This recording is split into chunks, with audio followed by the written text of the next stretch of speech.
Scientists John Wasson and Mark Boslow now think they've solved the mystery of how the desert glass was formed in the Great Sand Sea. 30 million years ago, an asteroid was on a collision course with Earth, heading for Egypt.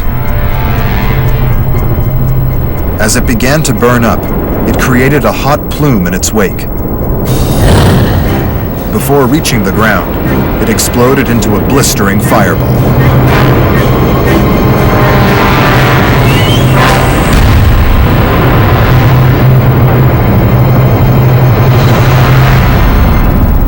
Surface temperatures immediately reached 1,800 degrees Celsius. The ground, which was mostly sandstone, melted and was transformed into yellow-green glass. Above the surface, a column of superheated gas propelled itself into space.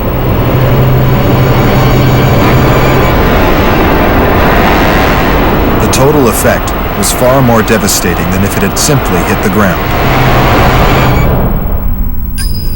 The theory predicts that an aerial explosion is much more likely if an object breaks up easily, like the fragile comet Shoemaker-Levy. So how common are fragile objects in space? An encounter in 1997 proved an eye-opener to the scientific community when a NASA spacecraft flew past an asteroid called Matilda. Matilda's slow rotation showed it was not solid, but was a loose assembly of rock held together by gravity.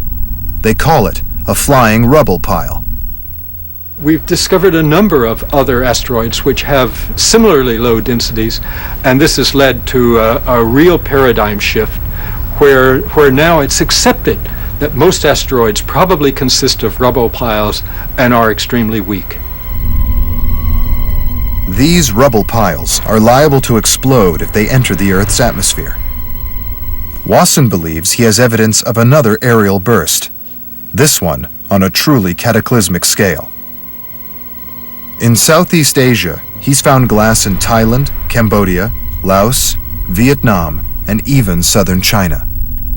The curious thing about it is no crater has been found.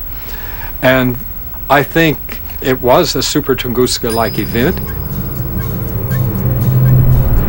Wasson thinks that about 800,000 years ago, a flying rubble pile broke up as it was on a collision course with Earth.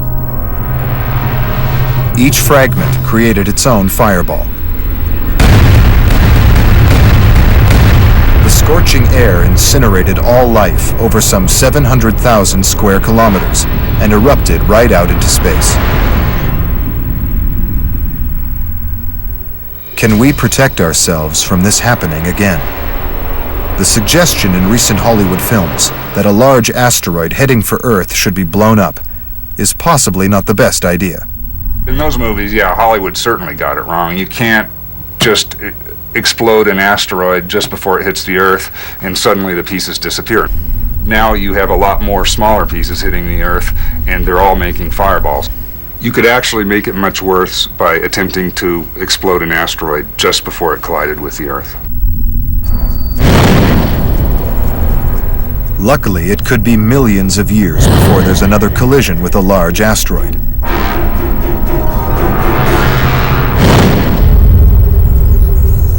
But a smaller asteroid about 50 meters across, like the one that exploded over Tunguska, could happen as often as once every 100 years.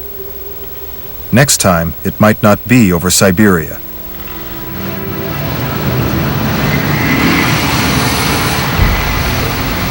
There's a small chance, perhaps only 1%, that it could be over a built-up area.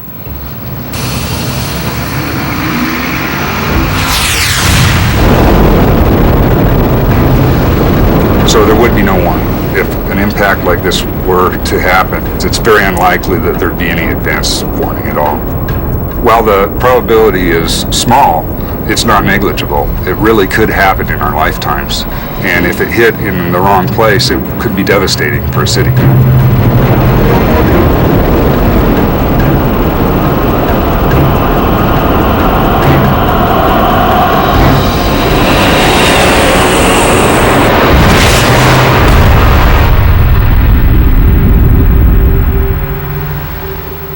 In a city like London, millions of people could be killed.